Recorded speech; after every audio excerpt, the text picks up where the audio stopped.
السلام عليكم ورحمة الله وبركاته. ازيكم عاملين ايه؟ يا رب دايما تكونوا بألف صحة وألف خير. كل عام وحضراتكم بألف صحة وألف خير، ونعاد عليكم كده الأيام الجميلة دي بخير. اللهم بلغنا رمضان أعواما عديدة، وتقبل منا صيامنا وقيامنا، اللهم أمين يا رب العالمين. هرد معاكم إن شاء الله كده على بعض الأسئلة اللي جات لي بخصوص العمرة. وينفع، ده كان أول سؤال معانا، ينفع في السعي بين الصفا والمروة نلبس حذاء؟ والسؤال التاني كان من أخت برضو بتقولي يا أم روضة، شرط يعني ينفع أطوف حول الكعبة وأنا على وضوء، أو وضوء انتقد وأنا بطوف حول الكعبة وأكمل عادي؟ وأسئلة كتير إن شاء الله بإذن الله هنجاوب فيها كده مع بعض. بس قبل ما أبدأ الفيديو بالله عليكي ما تنسي اللايك والاشتراك في القناة، بحبكم في الله يا أجمل إخوات.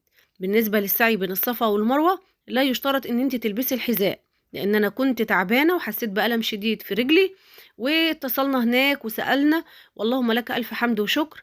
أفادونا وقالوا لنا إن هو مش شرط إن أنت تلبسي في السعي بين الصفا والمروة الحذاء، يعني عادي ممكن تلبسيه. طب في الطواف حول الكعبة ما تلبسيش الحذاء في رجليكي. في ناس اجازت وقالت يلبسوا بس ما يغطوش الكعب، ورأي الاغلبية ان انت ما تلبسيش، لان هو الطواف حول الكعبة مثل الصلاة بالظبط. في اخوات وفي ناس بيقولوا ان انت عادي ممكن تصلي بالحذاء، وايام النبي كانوا بيصلوا بالحذاء، بس احنا بناخد برأي الاغلبية، ورأي العلماء الاغلبية قالوا لا، يعني ما ينفعش ان انت تلبسي الحذاء اثناء الطواف حول الكعبة الا للضرورة القصوى، واسألي اكتر من مرة. طيب اما بالوضوء فده شرط اساسي ما ينفعش تسيبيه ولا تفوتيه، ان انت لازم تكوني على وضوء وانت بتطوفي حول الكعبة. طب انا حصل وضوء انتقد وانا بطوف حول الكعبة، بتخرجي من الطواف تتوضي وترجعي تاني للطواف. طب انا مسافة ما رحت اتوضى وارجع تاني لقيت وضوء انتقد، بترجعي للعدد الاقل. يعني انت لو طلعتي من الطواف وانت مش فاكرة، طب انا كنت في نص التالت او في نص الرابع، ارجعي لنص التالت. يا اما ابدأي طواف من بعد ما انت فاكره، يعني مثلا خلي في الصندوق بتاعك كده بتاع عقلك 3 اشواط انت دولت متاكده منهم كاملين متكاملين، خلاص، ومذبذبه بقى يعني ترى انا في الرابع ولا في الخامس، ارجعي للرابع. اعملي طوافه زياده، يعني طوفي حول الكعبه كده مره كمان للامان، لان دي مش غلطه ان انت مثلا هتستغفري شويه وهتروح، لا ده انت عليكي فديه. فخدي بالك من الاحكام، وخدي بالك من انت لو سبتي ركن اساسي من اركان العمره او غلطتي فيه، انت هيبقى عليكي ايه؟ عليكي دم وعليكي فدية، فخدي بالك. طيب بالنسبة دلوقتي لشرب الماء، ده اكتر سؤال الايام دي، عشان انا قلت في فيديو قبل كده بعد انتهاء من الطواف وصلاة ركعتين خلف مقام ابراهيم، ضروري جدا لازم تشربي سنة عن النبي صلى الله عليه وسلم ماء زمزم لحد لما ترتوي. فبعض الاخوات قالوا لي طب احنا هنعمل العمرة في نهار رمضان هنشرب ماء زمزم ازاي؟ وهو عادي نشرب مية زمزم واحنا صايمين؟ اكيد لا طبعا مش عادي، واكيد انت في صيام وربنا عارف ان انت صايمه، فحضري ماء زمزم كده جنبك اثناء الفطار. واللي ما شربتهوش في العمره هي يعني سنه عن النبي، هي مستحبه، انما انت صايمه وليكي عذرك، فافطري بيها، وربنا يا رب كده يتقبل دعائك ويتقبل منك يا رب، اللهم امين. طيب في اخوات برضو قالوا لي الدعاء هندعي بايه واحنا بنطوف حول الكعبه؟ إيه كم مرة أقولك ادعي باللي في قلبك، مفيش دعاء معين، مفيش صيغة معينة هتقوليها، ادعي باللي في قلبك، باللي بتتمنيه من ربنا وشايفة ان هو مستحيل بالنسبة ليا وليكي، واخده بالك؟ انما مفيش حاجة مستحيلة على رب العباد، مفيش حاجة مستحيلة على ربنا سبحانه وتعالى. ادعي ربنا يطرح البركة في عمرك، علشان لما ربنا يمد في عمرك تبقي معاكي فرصة قدامك ان انتي تطلعي تاني، ان انتي تعملي خير كتير، ان انتي تتصدقي، ان انتي تصلي على النبي كتير. ففرصة، شهر الخير جاي، وعايزين كده نطلع من شهر رمضان ده كده بعبادة ثابتة كده في حياتنا، يعني ربنا يهدينا ويثبتنا على الطاعة، اللهم امين يا رب. ويتقبل منا ومنكم صالح الأعمال. طيب بالنسبة دلوقتي يا مراودة، أعمل إيه لو أنا وصلت؟ ده برضو كان أكتر سؤال. لو أنا وصلت المدينة عفوا مكة وخلصت العمرة بتاعتي وحابة إن أنا أعمل عمرة لوالدتي، عشان برضو في أخت في التعليقات ربنا يهديها بتقول للأخوات إن انتوا عادي، احنا سألنا وعادي يجوز إن احنا نعمل عمرة للأموات كلها مرة واحدة علشان هم أموات، فعادي نعمل عمرة ننوي نية واحدة ونعمل لهم العمرة واحدة بس. طبعا يا حبيبتي ما ينفعش، ده شرع ربنا. ولو هتعملي عمرة لشخص 2 3 4 5 10 لو هتعملي عمرة يعني 10 مرات لأشخاص طبعا مختلفة، كل واحد لوحده، مناسك كل واحد لوحدها، النية لوحدها، الاغتسال يعني تخيلي الاغتسال. وبرضه من ضمن يعني من ضمن الأسئلة الاغتسال، اغتسل بالليل ولا بالنهار، اغتسل بماء مش عارفة ايه، اغتسل ازاي. يعني الأصل في الموضوع ان انت تكوني على طهارة. لو انت طاهرة خلاص، يعني لو انت شايفة نفسك ان انت متأكدة ان انت مفيش كده ولا كده، عادي تبدأي تقدري تعملي العمرة، تروحي الإحرام، تروحي مسجد التنعيم وتتوضي وتصلي ركعتين سنة الوضوء. لأن العمرة من بعض أخطاء المعتمرين إن هم بيصلوا وناويين أصلي ركعتين للعمرة. العمرة ملهاش ركعتين، العمرة بتصلي ركعتين سنة الوضوء، علشان انت توضيتي وبتسني سنة حسنة عن النبي صلى الله عليه وسلم، فبتصلي ركعتين سنة الوضوء.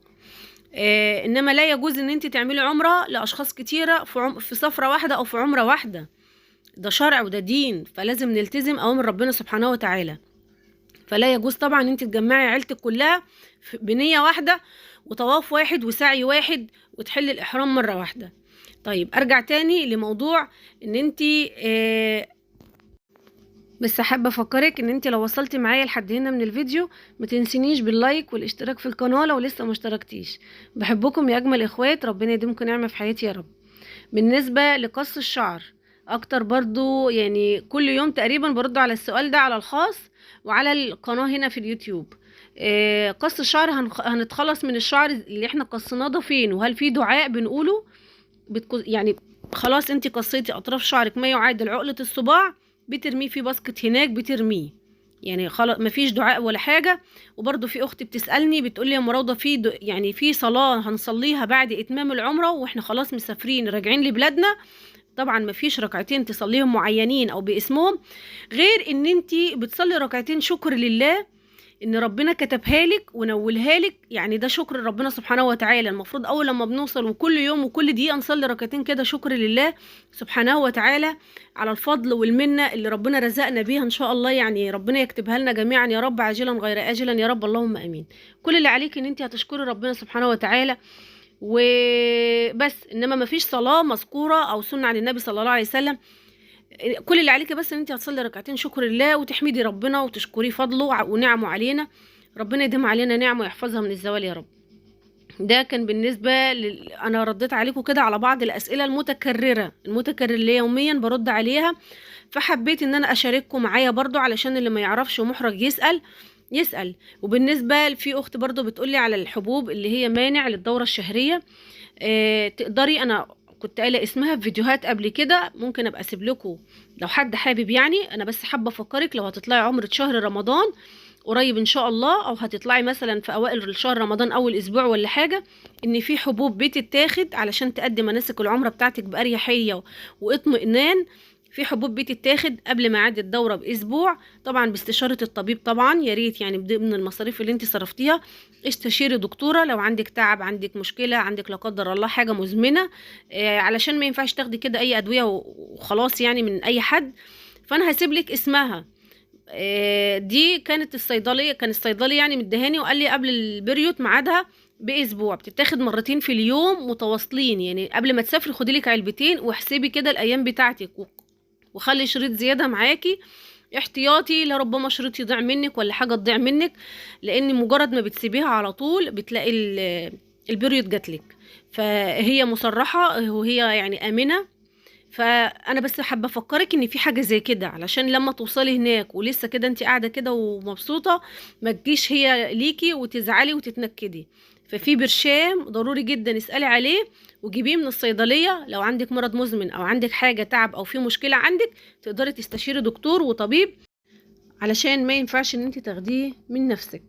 واتمنى لكم كده يا رب كده كل خير وسعاده. بحبكم في الله يا اجمل اخوات، ربنا يا رب كده يهدي لنا اولادنا ويشفي مرضانا ويفك كربنا وكرب المسلمين وينجح اولادنا. وكل اللي عندها اولاد في الثانويه العامه يا ريت ما ننساهمش بالدعاء، هم بيعانوا الايام دي والفتره دي صعبه جدا عليهم. كل اللي يشوف تعليق يدعي لبنتي في الثانويه العامه، ربنا يا رب يكبر بخاطرها ويكبر بخاطر اولادكم يا رب اللهم امين.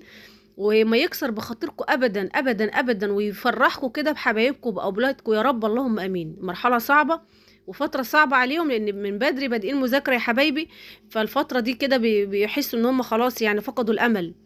فعايزين بس ندعي لهم كده، محتاجين دعوه حلوه منكم لاولادنا اللي في الثانويه العامه ولأولادنا بالهداية وصلاح الحال، اللهم امين يا رب العالمين. ربنا يهديهم ويصلح حالهم ويبعد عنهم اصحاب السوء، ويصلح لهم حالهم، ويجعلهم كده من مقيمين الصلاة، ويجعلهم ذرية صالحة لينا، ويجعلهم كده الأولاد البرة بأهلها، الولد الصالح اللي يدعي لنا بعد ما ماتنا، الذرية الصالحة اللي تنفعنا دنيا وآخرة. اللهم امين يا رب العالمين. محتاجين بس نكثف الدعاء لاولادنا، لان الجيل اللي طالع ده جيل التليفونات والتيك توك والحاجات دي، ربنا يهديهم ويصلح حالهم يا رب. بحبكم في الله، ربنا يديمكم نعمة في حياتي يا رب، ويستجيب لي وليكم يا رب. اللهم